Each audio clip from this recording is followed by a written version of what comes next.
Hello and welcome to the CardFellas Show. We are back this week and we are talking some baseball. Matt, how you doing? I'm doing well. How are you tonight, Chris? Every day I wake up and can't believe this is how my life turned out. Absolutely. That's the way we work. Yeah, we're going to talk about baseball today. And, for the people who don't know us, baseball is not really in our wheelhouse, especially that ultra-modern new stuff. And that's what we're going to be talking about today. That fresh off the printing sheet 2022 Topps Series 1. And we're going to go a deep dive into that. And, this was kind of your choice. So I'm going to let you talk, before we get into it too deeply. But what was it about this set that made you, perk up and say, hey, we need to do this one?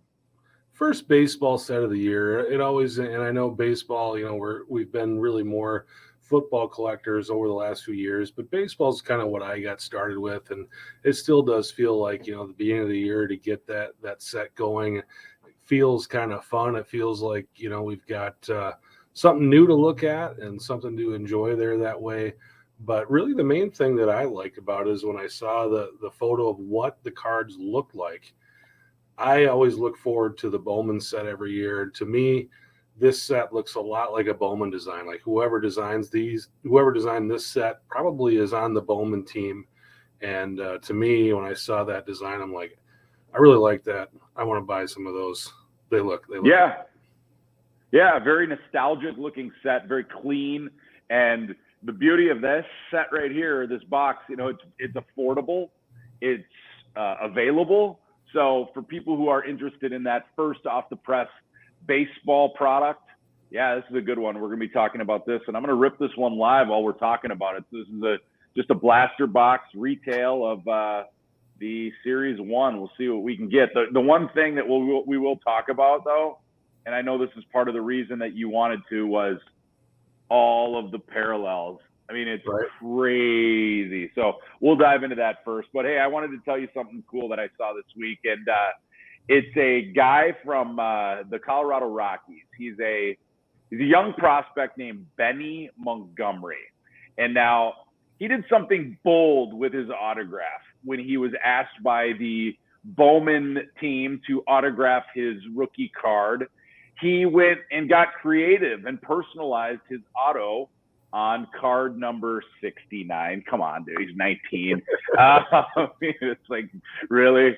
Okay. But anyway, he's this card right now is going to be a hot commodity. It already is generating a lot of buzz in the hobby. And you start looking and he goes, okay, what did he do? Benny and the Jets. And then he drew a Jet and he put the very nice in there from Borat. And if you look closely, he drew a mustache on him. And he actually put this on Twitter, and he's like, I had some fun with it. And I even put a mustache on my face. And, I love to see athletes being creative like this on their autos. And, I've seen a couple of other guys, not quite as creative and as elaborate as this, but, you see guys that are like Tom Brady, 7 Super Bowls. Like there's some uniqueness to the autograph that they're signing. And I think that's what you're going to see is guys who are starting to immerse themselves or pay attention to the hobby. They're going to understand that those autographs are more unique.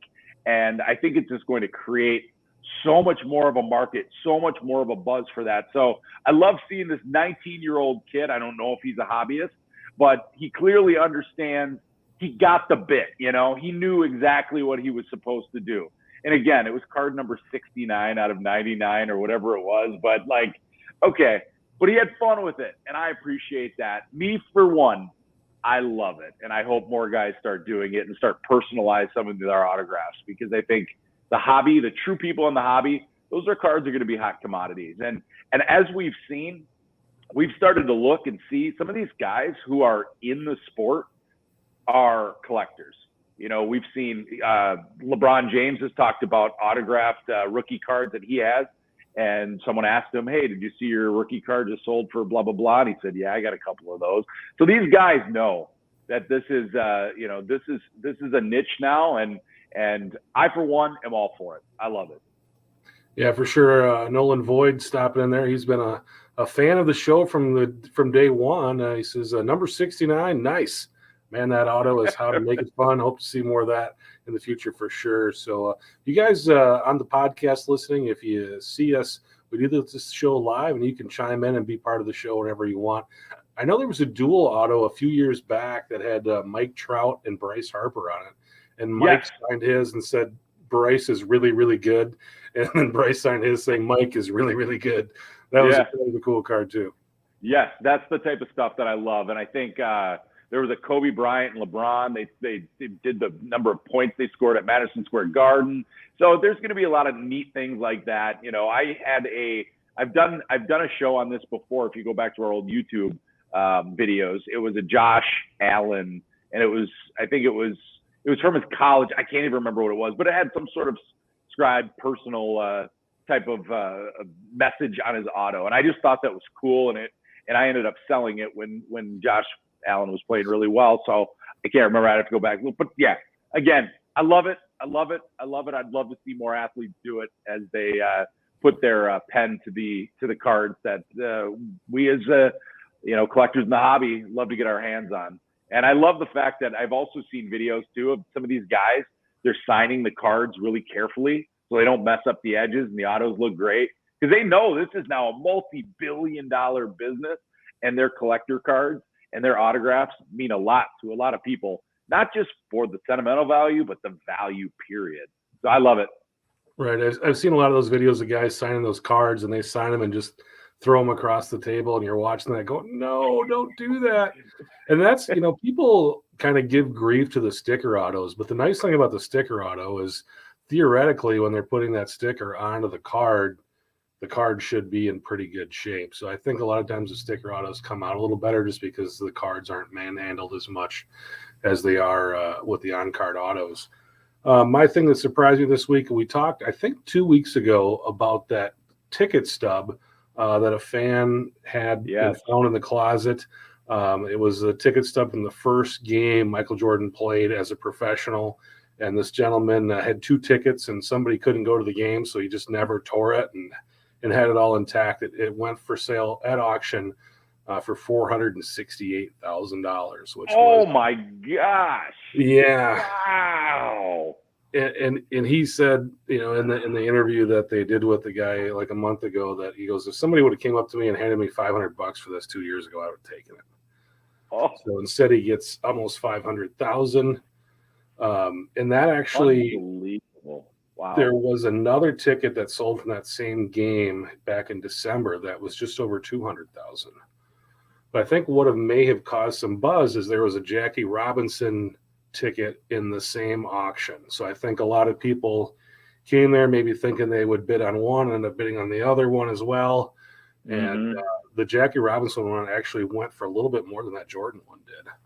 Yeah. But those are the 2 highest selling tickets ever sold now. Yeah, no, it's fascinating. Have you ever thought about getting a ticket authenticated? I haven't. I just haven't gone to enough sporting events where I would have those things. I think, you and I both work in the media, and most of the professional games I went to have media passes for, and I still got those somewhere.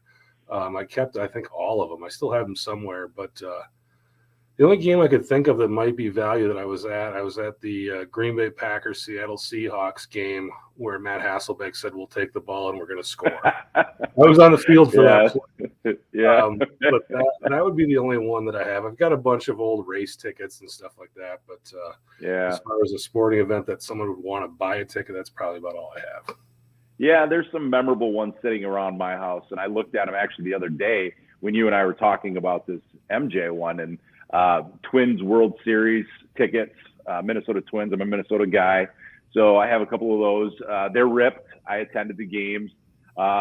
Super Bowl tickets. Super Bowl was here in 1991. Have that one.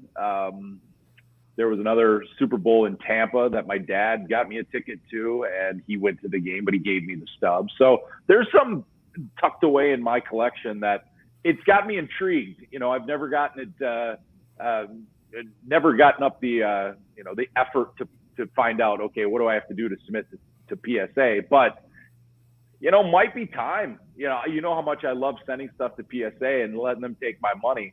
So this might be a good opportunity. And after hearing some guys buying stuff for about, $500,000, I'm not saying my Twins tickets are going to be that much, but these are in still pretty good shape. I kept them in really good shape. So it'll be cool. Maybe I'll try it. I'll share all my experiences for submitting tickets with this group here. I think I have, what else I have? I have a Brett Favre versus the Vikings when he broke Dan Marino's touchdown record. But then I know that got passed by Peyton Manning and then Drew Brees and like 4 other guys. So yeah, there's some cards. Maybe I have some sitting around here that I have a little bit more interest in than I realized. But very interesting about the Jordan and the unused, again, the right. unused ticket. And that's really the key, because, thousands of people go to that game. They might still have the stub, hundreds maybe, but to think about an unused ticket to the first game Michael Jordan ever played, or a unused ticket. I don't know if it was unused for that Jackie Robinson game. And that's pretty cool. And again, it's just a unique piece of memorabilia. That's what it is. It's just the scarcity that makes it so valuable. Right. Yeah, there's probably an unused one somewhere. I had an opportunity, I think in 91, to go watch the Bulls. My teacher had an extra ticket, and he's like, let's go to the Bulls game. And that was my high school teacher. It was a year after I was out of high school. I was in college locally, and I had some big assignment I had to get done the next day, so I couldn't go to watch Michael Jordan play at Chicago Stadium. I couldn't tell you what the assignment was. Doesn't matter. I forgot about it. I'm pretty sure I remembered that Bulls game. So it's funny you mention that, because I did go to a Bulls game here in Minnesota, and come to think of it, it was the game that Dennis Rodman kicked the cameraman in the where. So that ticket might be worth something for all I know. There's weirdos in the hobby that'd be like, "Oh, this is the Rodman kicking in the crotch game." Right. I mean, everything has a label. So yeah, I went to that game, but I was so far up in the upper deck, like we had no idea what was going on. So we had to catch the highlights like after the game, and we realized why Dennis got kicked out of the game. But yeah, you found out later. We found out later. Well, the cameraman found out. The cameraman found out in real time, by the way. Exactly. Well, let's get back to our main topic today, which is the 2022 Top Series 1 set. 330 cards in the base set, a bunch of different stuff out there as well. We talked, I think, last week about the Wander Franco card that went to PSA, came back at 10 and sold for $2,000. I checked today. 2 other PSA cards have sold from that one. One was a 10 that sold for $520 yesterday, and then the other one was a 9 that sold for $242, which there was an L there, had to have been an L, because probably would have paid $300 to get that card graded. So as of right now on eBay, there's been 3 PSA graded cards. I saw there was like another one up that was from GMA or something that someone's trying to sell for $500. But as of right now, 3 PSA cards. The raw cards are selling for $10 to $12, and I actually watched a guy today break a blaster box, and he got 2 of them in the blaster box. So just on that card. Oh my goodness! He really? Well, he actually opened 2 boxes, and he got 2 of the base cards, and he also got 2 Franco kind of insert type cards as well. So he got 4 Franco cards out of the 2 boxes. So he did pretty well. Yeah, no kidding. And here's what I've learned about this set. It's a pretty bad set when it comes to young stars, and Topps held the Wander Franco card for this set just to make this set worthwhile, because if it didn't have the Franco card, it's really a dud. That's kind of the consensus in the hobby. Is that kind of what you're hearing too about this? Not a lot of up and coming young stars. Yeah, for sure. He's the headliner out of the group, but who knows? Maybe Benny Montgomery becomes the next Barry Bonds or something, and then he ends up being the guy. And that's the thing with baseball. It's like, yes, it is. Every year, you get these guys that are all hyped up, and this is the guy, and then he doesn't really pan out, and someone that you didn't think about becomes the star of the year. So I think with baseball, there's just so many little things that, the difference between hitting 300 and hitting 250 are really, pretty small things, and things that are hard to control sometimes, and you just don't know, especially they haven't even played a game, how these guys are going to pan out. Right. A lot of times it's going to be 3, 4, 5, 6 years down the road. Absolutely. Yeah, this set is, we mentioned it a little bit, is really a throwback to simpler days of baseball cards. Very simple white border design, not a lot of frills. As far as the design is concerned, there's the Franco, the rookie with the cup that is so coveted, and it's going to be in huge supplies. I mean, you're going to be able to get this card, like Chris said. The thing that makes this set really unique, and the reason we brought it up again earlier, was just it's a complex set, to say the least. There's so many parallels. The variation cards are back. Now, if you've done any research on this set, then you know that the variation cards are really, really cool. And if you haven't, let us settle in and tell you all about it, because, that's the thing that I found really, really cool about this. You have the base cards, and then there's some that have the, SP or the super SP, meaning short print and super short print. And then you have your ode to the 1987 series that you're looking at right here with the wood border, which you and I, Chris, absolutely loved growing up. We had a ton of those cards.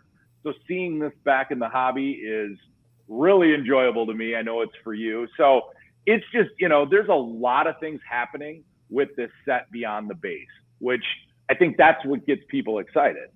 And for instance, right here, let's talk about this Mike Trout. So I have the Mike Trout up right here on the screen. So this is his base card. Yep. And then Mike Trout will have an SP card. There's a short print. And then he'll have a super short print. So this is all stuff that, we are starting to find out is back. So there's the short print variation codes. So now this is something that Topps has done in the past. And if you look at it now, you have the codes on the back. So if you don't know what you're looking for, you might miss a short print or a super short print. And right now, the numbers are they think it's pretty solid in doing the research that there's 75 short print cards, but there's only 25 super short print cards. So not every base card has the SP or the SSP. And but some of the SSP cards are super, super rare and unique. You're talking like there's a Lou Gehrig, Babe Ruth, Jackie Robinson. So they brought back some of the older players to put on these super short prints. So there's some really, really fun things that you're going to be able to pull out of boxes. I don't know if they're in retail boxes. I don't know if they're in jumbo boxes, mega box. I don't know that exactly yet. I haven't seen enough breaks, but I know that they're out there, and that's going to be fun to watch them get pulled. Yeah, you look at this Trout. What I found interesting, out of the three variations that we have photos of here, the photos get worse. So the base card, I think, is pretty cool. It's an action photo. And then right. The print, he's just that one's, yeah, giving the thumbs up. And the super short print, you're shooting through a net, and it's like witness protection program, Mike Trout. You can barely kind of make out who it is. That could be me in the batter's box wearing a red shirt. It's kind of interesting. You in the dark. Kind of interesting how the photos got worse, at least in the Mike Trout edition of these different variations. That's interesting. Do you have the one of I think it's Garrett Cole that I sent you? The one of him in the if it's so they have a couple when they were in Iowa at the Field of Dreams. So some of the super short print guys are the guys they have them in the there's Garrett Cole coming out of the cornfields in Iowa. So there's a couple other guys. I think Tim Anderson from the White Sox. I think that was the Yankees versus White Sox. And so you have some of those that are pretty cool there, that have the corn in the background for that memorable day when those teams played there. The other really interesting one, and you're kind of scrolling through it there, Chris, is the Aaron Judge one, the home field advantage. What does this look like to you? Yeah, it looks like kind of that art stuff that they were doing last year. I don't remember what the set was called. Am I wrong? Oh, what did you have in mind? Here's what I have in mind. The Panini downtown on campus. You know, they kind of stole that design and created kind of their home field advantage card, which those on campus and those downtown cards are so popular. they're so hot right now. So I think Topps looked at that and said, we need to start, creating something similar. And so I want to see what this card looks like in person, because I think this kind of has that Topps, what is it, Topps Now, or the 2020, what's the gimmick card? When they brought the artists out last year, I actually, yes, the name fails me, but they had the different artists do the cards last year. And right. That's kind of Project. But Project, it's the Project Topps or Project Now, yep. or whatever it was. Yep. So yeah, they brought the artists in, and I think they kind of took that design, but it really felt like that downtown from Panini, that they stole that design. Yeah, I love the season's greetings. Yes, the postcard looking one. Yeah, right. And there were some other ones you were kind of scrolling through as well. Sure, so yeah. A lot of parallels. There's here's a shot of Mookie Betts' flashy feet. They want to look at his cool kicks, right? Like those are, that's 15 pairs of custom cleats that the guys wear. Interesting idea. The generation now, they have some of the newest major league stars. Some of those are autographs. You look here with Vlad Guerrero Jr. Let's see what other ones are out there. We talked about the wood parallel. We talked about the super short print. There's, Mickey Mantle's in those cards, the salute to Mick. So I think there's going to be so many parallels that are pulled out of here that's what you're going to look for. And that's what's going to start popping on some of these, whether it be Instagram or Facebook or wherever you find, your pictures of cool cards, or eBay for that matter. This is where you're going to really find some unique cards. Yeah, and I think that's something that these guys are really starting to focus on. That are designing these cards, is making something that has that eye appeal. Because in the end, we're just collecting pieces of paper that have pictures on them, and I think they want to make it something that people see and go, "That's really cool." I mean, that Walter Payton card that you recently had graded, just the eye appeal of that card is just something that it looks like, it looks like a really cool piece of art that you would hang on the wall if it was bigger. Right. I think that's something that they're looking for. The other thing, that flash his feet card that we showed with Mookie Betts, that's something that they've been doing in the basketball sets now for years, is doing those sneaker cards, and people are into that stuff, and they like to see that, and it's just something different and something else to collect, and it's really an attractive looking card. We're going to open up a blaster box. You're going to open up a blaster box pretty soon. And that was one of the things that I wanted to talk about today, was retail. And, the nice thing about the Topps cards is they generally make them pretty affordable. And in the retail boxes, you're seeing so many Panini blaster boxes now at $29.99 and $34.99 at retail. Those aren't flipper prices. Those are what they're selling for in the stores. Well, Topps is releasing this set at $19.99, still at $20. They're putting out a lot of them, though, and we're going to talk about that too in a little bit. But I watched a few breaks today, and some guys opening some cards, and what I'm hearing is the autographs and the blasters are basically non-existent. I think there's only one variation where you can get an autograph, so you have almost zero chance of getting an autograph in the blaster. But this gentleman was saying, if you're autograph hunting and you're buying retail, which he recommended buying retail just because of the price, he was saying the hanger boxes and the fat packs are where to go to get those autographs. The blasters are going to get you more cards. You're going to get more variation stuff in there, more of the numbered stuff and more of the parallels. But he said the best odds for autographs were going to the hanger boxes, the fat packs, and even just the little kind of like single packs at retail. Interesting. Have we seen any mega boxes for this, or what is the largest box you can buy from this set right now? I haven't seen a mega box. I haven't either. Yeah, I can put it in the Google machine here and see if there's any out there, but for what I know, I didn't know if you'd researched that, because I hadn't seen one yet, and I went to a couple hobby shops, and all they had was exactly what you were talking about, either the retail blaster, which we're going to open here, or a couple of those fat packs. And so that's all I saw. I didn't see any of the mega boxes, or jumbo, I guess is what it's called. So that's kind of how they just described it, and I just haven't seen enough of it out in the shops to know what all of the options are.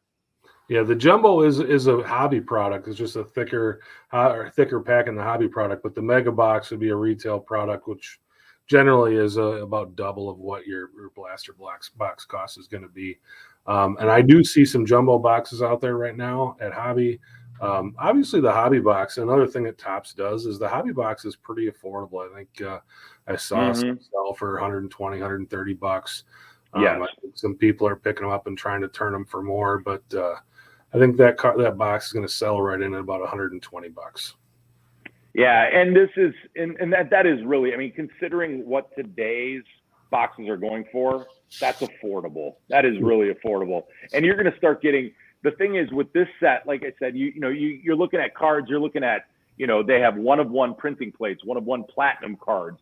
They have Memorial Day camo cards that are numbered 25, Father's Day powder blue cards that are numbered to 50, Mother's Day hot pink cards numbered to 50. They have a black hobby and jumbo card numbered to 71. So like there's a lot of cards under the 100, numbered to 100. There's a 99 vintage stock, Independence Day. And then you get up into like the red foil and in the orange foil, advanced stats. Those are in the 300s and the 299s, 199 numbers. But you're starting to see those cards get down in the low numbers. And that's what people are going to be chasing. And those are what people are going to want. And those are you're going to find in the jumbos, probably more often, right? In the hobby. And so for 120 bucks, that's not bad. I think one of the biggest issues right now that's going to be facing the baseball hobby is the lack of season. Right. And that's going to be what's fascinating to watch. If we can't figure out a labor dispute, then there's not going to be baseball and there's not going to be any buzz. And so it will be really interesting to see what happens to the price of baseball this year when we don't have baseball when opening day comes along. So there's a lot of things to watch with this, but I think just for the long term, I think there's going to be some really unique cards coming out of this box or out of this set and out of these packs. I hope I get some of them. Exactly. And I think that's what people are excited about is seeing these things. I brought this piece of information up here, and I saw this on Facebook. Somebody had posted this as a comment somewhere, but this is those variations and the pack odds to get these variations and how that's changed in 2019. And one of the things I did is I just pulled out the Memorial Day camo variation. In 2019, that was 1 in 381 packs.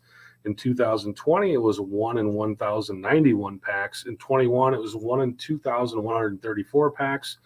In 2022, it's 1 in 3,039 packs. And guess what? That card didn't get any more rare. It's still 1 out of 20, numbered to 25. So that basically, if you look at that number in 2019 to get a 1 out of number to 25 card, it was 1 out of 381, and now it's 3,039. So that tells you that the print run on these cards compared to 2019 is about 8 times more. And that's something that's significant. Wow. Pretty darn frightening if you're a collector, because I think everybody knows what happened in the late 80s and the early 90s. And this is starting to feel a little junk waxy to me. It's a fun set. And of course, everybody wants to open cards right now, but that also puts us in a little bit of a dangerous spot. But I know over the last few years, a lot of people have been clamoring and saying, why don't you guys just make a set that anybody can go out and buy, that kids can buy? And maybe that's what Topps is doing with this set, is just making sure that they can grow the hobby by making sure that people can get the cards and they know that they're going to sell them. So I think it's something that I heard a lot of people and a lot of shows over the last few years just say, hey, basically just sacrifice a set and just print the heck out of it so that anybody can go into their local Target and buy cards. And maybe that's what they're doing with this set. I think that's absolutely correct. I think that's a really good strategy by Topps, to be honest with you. I mean, like you said, people are clamoring to open things. And I think one of the things those numbers tell me is you're going to be able to go into your local Target and your local Walmart. You're going to be able to buy this retail box probably for the next 8 to 12 months, pretty steadily. They have a lot of product, and they are going to push that product out. And people are going to probably open a box or two of these, maybe even more. And I think, like we did in the junk wax era, we didn't know it, but now if you and I start opening junk wax cards, after about a box, we're good for a while. You know, it was fun to open it, but I think people are going to get sick of these cards. The only difference, though, is the parallels and the numbered cards, right? Like that's what's going to keep people coming back. And so I think that's what makes this set interesting. When we were looking at who's in this set, I made a list of some of the rookies that I thought were maybe prospects, but you have the Wander Franco, which is like, if it were a rookie card and we're talking about, it'd be like equivalent to, you know, some of the biggest stars. Wander Franco is considered to be one of the top prospects. And so he is one of the top rookies, not just of the set but of a couple within the past couple of years. So he's in this set. He's the clear number one. After that, there's a guy named Reed Detmers. He's a Angels pitcher. Jarren Duran. He's a Red Sox outfielder / infielder. Vidal Druhan, middle infielder with the Rays. Brandon Marsh, a name you've probably heard with the Angels, an outfielder. And then Josiah Gray, pitching for the Nats. Those are some of the guys that people are looking at from this set. But from number 1 to number 2, there's just a massive drop. And so you're not collecting this set because you have just a glut of rookies. And there are 49 rookies out of the 330 cards. 49 are rookies. So it's a big rookie class. And so if you're thinking about maybe investing and you think, okay, well, this rookie set isn't very strong, exactly what you said, Chris. It's not strong right now. But what if one of these two guys hits, right? And then all of a sudden, this set is readily available. It's sitting out there. You know, you can go get that guy's card pretty easily. Now, again, there's going to be 700,000 of them out there, but you're at least going to get that card and maybe be able to get it graded and flipped or hold or whatever you want to do. But yeah, I think this is a good move for Topps and anybody who likes to rip baseball. Yeah, what I did with football this year, just because I couldn't find packs at retail, couldn't find boxes at retail, is I just started buying singles, and I was looking for color variation. Instead of buying the base cards, you're buying the orange parallels and the green parallels and the blue parallels. And I think that's actually a really fun way to collect. And you're also getting cards that are not as heavily printed. You're getting something that's a little bit more rare rather than that base card. And I think that those cards, those color variations, when you have somebody that, let's say Justin Herbert becomes the next Tom Brady, you know, someone's going to go out and try to become the ultimate Justin Herbert collector and is going to go out and right all those variations. So holding those cards in good condition, I think is going to be a really cool thing to do. We are 33 minutes into this. I think it's time to start cracking. I'm going to rip. So we're going to bring up this other camera angle, and I'm going to actually shrink us down. Oops, we're going to pull that off. So it says, look for exclusive royal blue base card parallels. All right, well, let's look. 7 14 card packs, commemorative relic card guaranteed. 99 cards here. So all right, we'll see how this all rips here. I'm excited just to open packs. You know, you and I. Yeah, this is exciting for the podcast listeners. So you're going to. Yes, I will try and describe what you're seeing here. I'm opening pack 1. All right, I see a retail exclusive on the back. There's a Trevor Rogers. I'll go through these pretty quickly here. I saw that Future Stars card. And one of the things I like about this set is the Future Stars logo is much larger. And in the past few sets, it's almost been hard to see when you're going through your cards. Now they made it big so you can see it. And they brought the 87, the Future Stars. It looks like the old school Future Stars from 1987. Don Trell and an 87, and here's the Yadier Molina. That stars in the MLB. That is a retail exclusive parallel. Okay, so that's put those there. Try and rip through these. If you have anything more to say about this, Chris, please talk over me while we're doing this. Well, you keep going. I'm trying to rip here as we go. Right. And I'll have, so that's the base of that Garrett Cole. We showed you the one coming out of the cornfield. St. Louis Cardinals. Is that a St. Louis Cardinals team? They have the team and those are the old school where they have the team cards. Oh, they've got 3 of them in a row right there. Well, I remember cracking 1988 Topps baseball cards, and you had that kind of white cloud going around it, the team leaders cards. Right. Awesome. So here's 2 stars of the MLB, Yelich and Judge. So those are the cards that you're pulling out of here. I don't think I have any parallels or any short prints. I'll have to take a closer look, but not much. Chaz, that's a nice card right there. Was a nice card. Yeah, no, it's still in good shape. That might be. Is that one of the no, I don't know if that's the variation one. I'll have to go look. I really have to look at that, see if it's the short print one. George Brett. 1987 Topps variation. Yeah. I like those cards. You and I, we've talked about that. We've ripped a lot of 1987 cards in our days. Even back when we got back into the hobby, we were spending a lot of time ripping that. Breaking sets, baby. Breaking sets. Doing all kinds of things when it came to that. Yeah, you were talking earlier about this set being available and affordable. It took me back to the days when I used to have my dating profile up on one of those. So that's a nice card right here. This is a blue parallel. Jazz Chisholm. One of the Marlins young players there. A little bit off center, but it's a nice parallel to get. Chris For sure. There. It's probably your top card so far. We haven't seen Wander. Absolutely. Yet. No Wander yet. No. East Division here. A couple guys smiling. Charlie Morton. So here's some ERA leaders, home run leaders. So those are kind of these are kind of the old school cards when they put the leaders on one card. I like that. Reminds me of that 1980 basketball set. Look at this one. There you go. Louis Robert. Is that what is that? It's a commemorative jersey number medallion. Okay.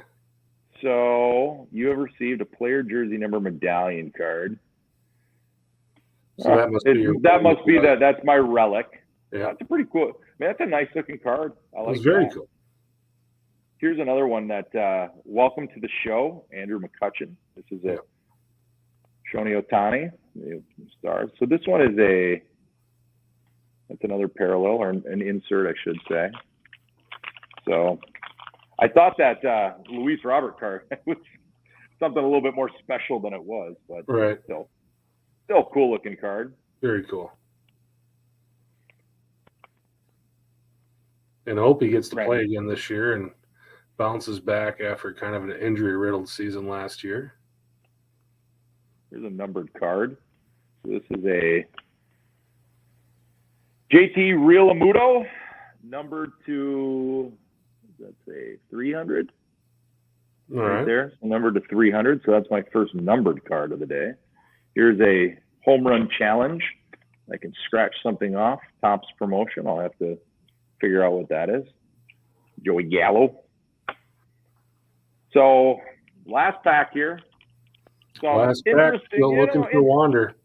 Interesting cards. Interesting cards. I'll say that.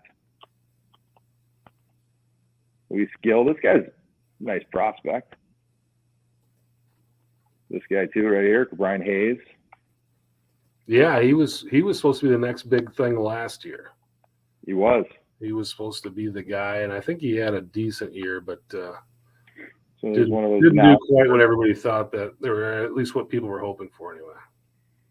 Shane Bieber, one of those now generation, and then the Buster Posey. So you get one of these stars of the MLB every pack, and so those are going to be one of those. So yeah, we get some interesting cards. I wouldn't say anything great, but my one blue parallel was a future star. Jazz Chisholm Jr. Marlins. We got his base card too, a unique Louis Robert. So I did not get a $2,000 Wander Franco card in here. Or a $12 Wander Franco card. Or a $12 the one numbered card. Like I said, I didn't look closely enough as I was going through to see if there were any of the cards that were short printed, but I don't think they were. But we'll just go through and look. But again, here's a guy, Zach Pop, never heard of him, but it's a rookie card. So you put that one in a separate pile. Here's another one, Ernie Clement, rookie card. Throw that one in a separate pile. Maybe someday Ernie becomes a ball player and he becomes an all-star. And that's the thing, that's what I love about this. There's 49 rookie cards in here. Mason Thompson. These are the cards that you start wanting to pull aside and I looking through this, I got a lot more rookies. That logo is really small, that RC. Right. So I really wasn't looking for that when I was thumbing through it. I was just thumbing through it quickly. But I'm pulling all these rookies out now, and you're going to get a significant amount of rookie cards, even if it's not the Wander Cup card.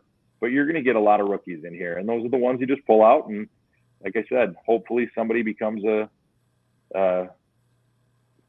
star or something.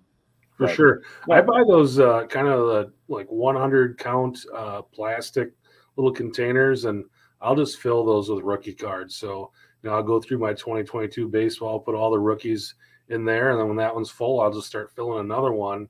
And all those kind of no-name rookies, just keep hold of those because you never know who's going to pop 3, 4, 5 years down the road. A lot of these guys, they come onto the scene and they end up in single A for a couple years and just kind of make their way up. And a lot of these guys, it does take 4 or 5 years before you start seeing them become household names. I mean, even Ken Griffey Jr., listen, guys, like 1989, huge year. Everybody needed the Griffey rookies, but the reality was he was drafted in 1987. So, right. It's not like, And he was the phenom, right? Right. He was the phenom. These guys don't, it's not like the NFL where these guys pop the first year that they get drafted. I mean, in baseball, it's usually going to take at least a couple years. And a lot of times it's 3, 4, 5 years before they really become something. So always keep those rookie cards. You and I have had this discussion many, many times over the past few years. And, we opened up our 2000 football cards. And look at those rookies. I knew you were going to bring that up. How many Chad Pennington rookies did we have compared to how many Tom Brady's we kept? Those Tom Brady cards got put in common boxes and shipped off to who knows where. But we got all the Penningtons. Oh, Tim Couch, Pennington. We had all kinds of those. But, yeah, those Chad Pennington rookie cards instead of the Tom Brady rookie cards. Man, that's taking an L big time. Oh, my gosh.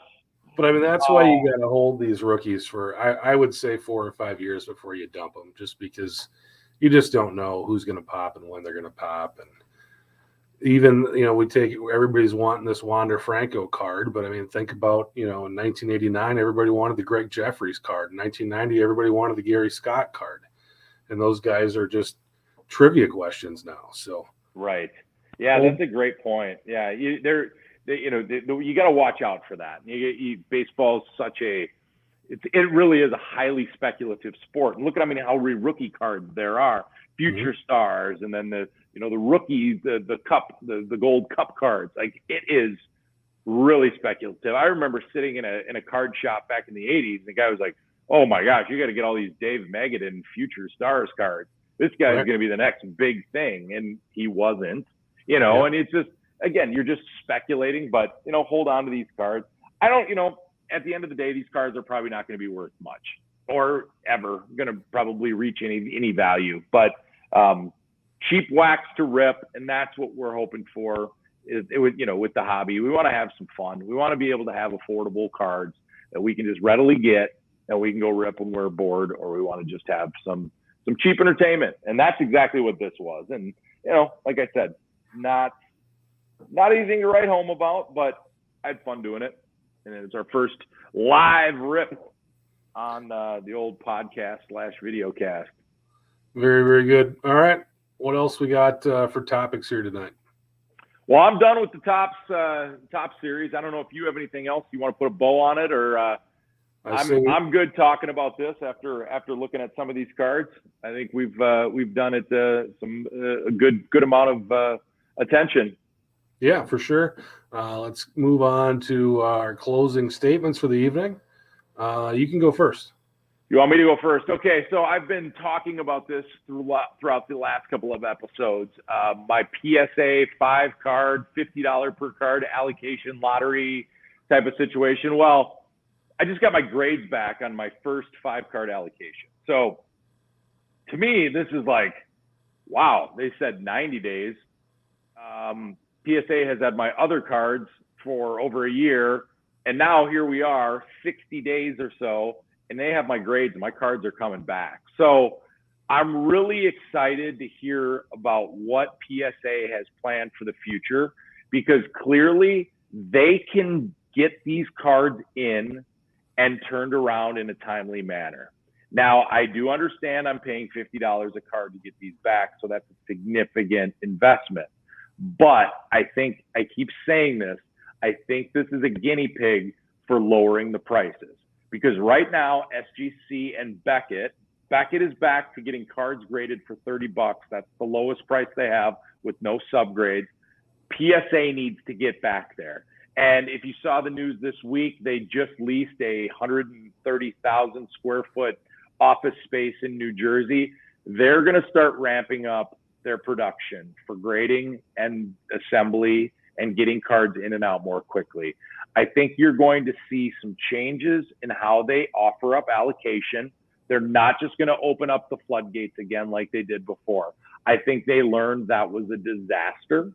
But I think, again, this allocation, kind of slowly rolling this out, having a lottery of some sort, is probably a good approach. Another person I saw wrote this online. They said, why don't you just allocate 20 cards per month for your club members?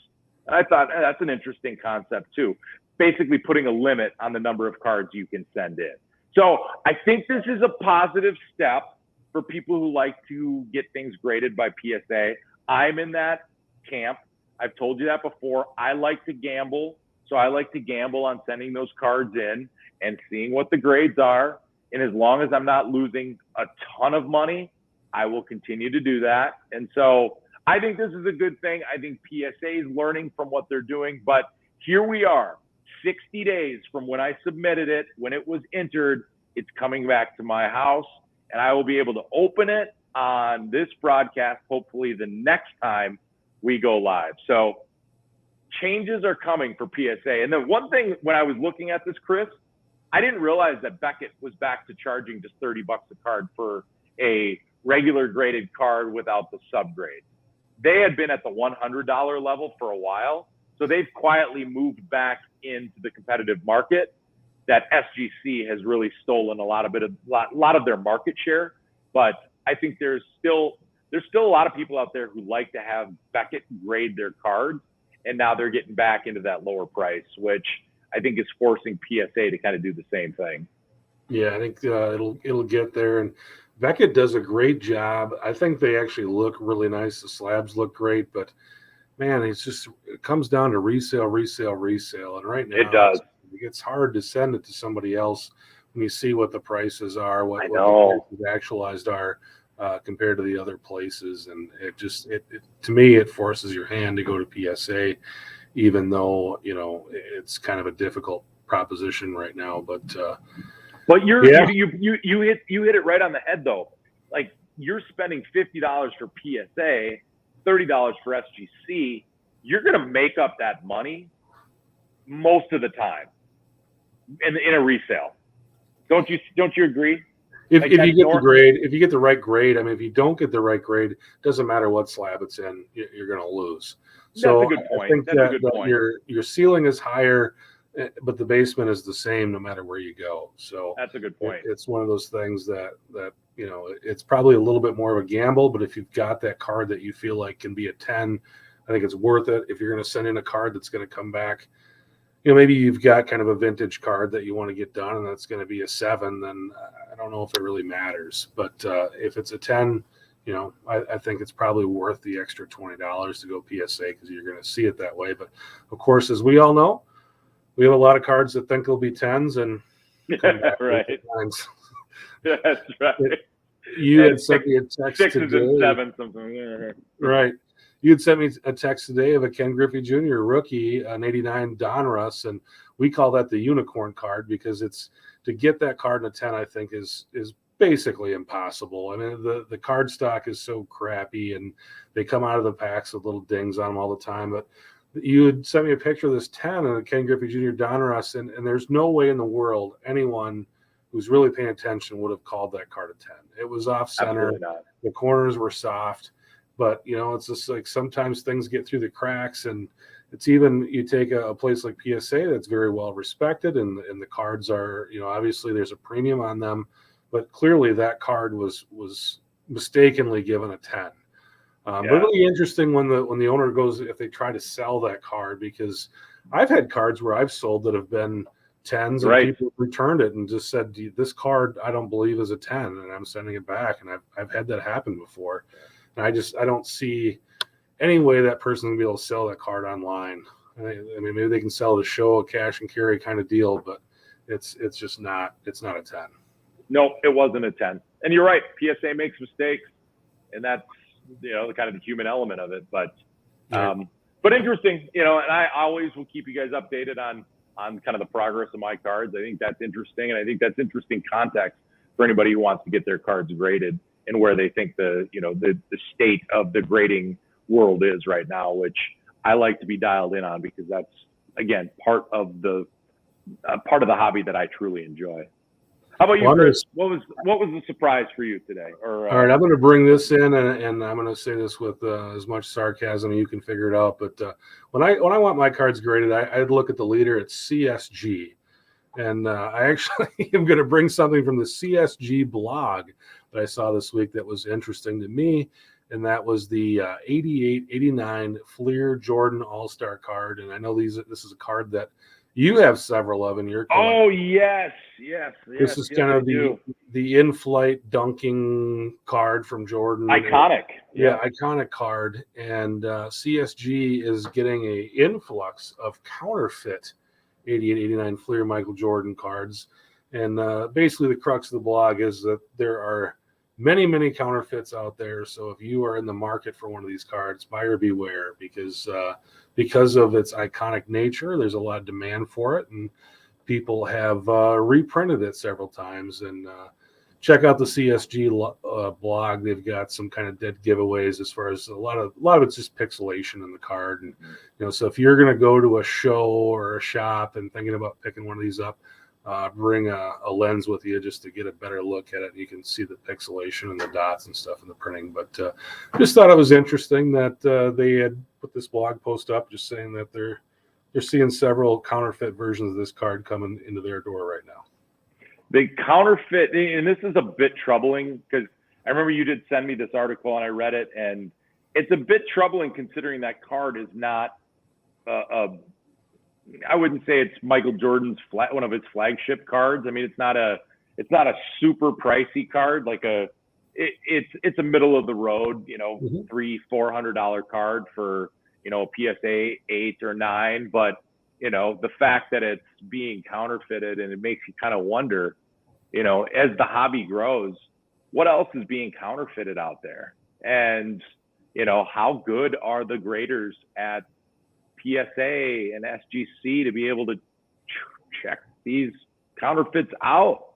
I mean, if they're just getting stacks and stacks of cards that are coming in, and all of a sudden, how closely can they look at these cards? And it'll be interesting to watch because we've talked a lot about some of the counterfeiting things that have happened, and how do you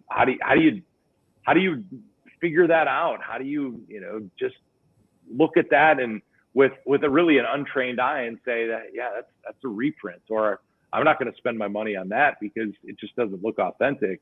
When some of these cards and some of these reprints that are produced through the card companies look so dang much like the original. And so I think there's always some caution with that. And I love buying raw cards, but it's hard, right? It's Right. hard to start figuring out what do we do? What do we do with these raw cards? And at this point, it's a challenge for collectors. Yeah, I think that's what CSG was doing this blog post. I think tooting their own horn a little bit, just saying, hey, we're seeing this, we're picking them out, we're making sure that those aren't getting through. But somewhat to your point, you said, this is kind of a mid-level card. When you think about when people create counterfeit money, I mean, they're not doing $100 bills, right? Because those all get checked. They're doing $20 bills because they can go places with $20 bills, and most of the time they don't get checked. And this is kind of the same thing. If you get a card that sells raw for $20, people will throw $20 at that all day long and not no really problem think about it. Where maybe a $200 card, if they buy it, they're going to go and take a look at it a little closer. So I think that card is in that wheelhouse where they can sell it for $20 raw to show somebody's going to pick it up, not really look super close at it, and move on and find out later on that they bought a counterfeit card. So I think that's kind of that wheelhouse, and there's a lot of $20 cards out here, but that's one that when people see it, they're like, yeah, I'll spend $20 to get that iconic Jordan card. Easy. Yes. And that's those are it's the perfect card for that. Exactly. And I think people figured that out because they knew that they'd always get buyers.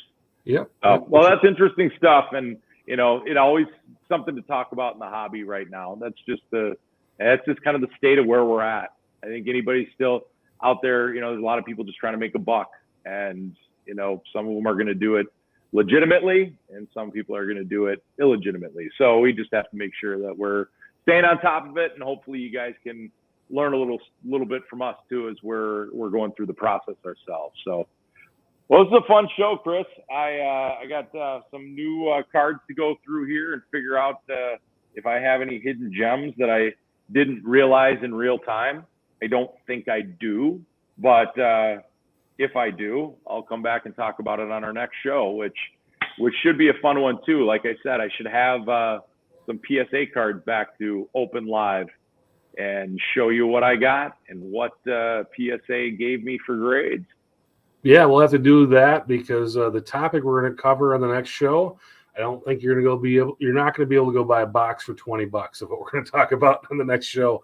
We're going to do something different next show. We're going to go to a different sport. What do we got going on? We're going to go 79 back in the late 70s.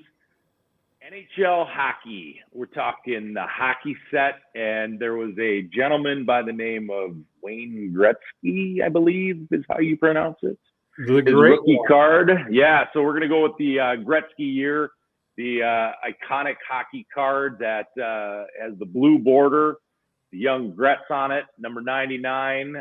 We're going to look at all that set. We're going to dive into, that was one of those years where they had Topps and O-Pee-Chee, and we'll kind of talk into both of those sets. But 1979 hockey set, that's what we're going to dive into next week. Yeah, definitely a lot of people clamoring for that show. Yes, there'll be a lot of people. And you know what? Even if you're not a hockey fan, that set is really, really iconic, and it's become more iconic. And we're going to talk through some of the reasons why. And of course, Gretzky is the reason, but there are some other cards in there too that people are going to want to pay attention to, even if you don't like hockey. Maybe we won't spend an hour talking about it, but we'll still find some interesting tidbits for you to gain some knowledge. That I can guarantee you. I believe there are 4 teams that appear on cards for the first time in that set as well. So there you go. Gretzky, and you got 4 teams appearing on cards for the first time in that set. Gretzky making the news today as well. I don't know if you saw it, but he came out and said he doesn't believe that the Russians should be able to play in the World Juniors because of everything that's going on in the Ukraine. And I'm sure it's probably a little bit also just what happened in the Olympics too. It was very clear that still some doping things going on over there, but I think with what's going on in the Ukraine, Gretzky feels like Russia shouldn't be involved in the juniors. So we'll see what happens with that.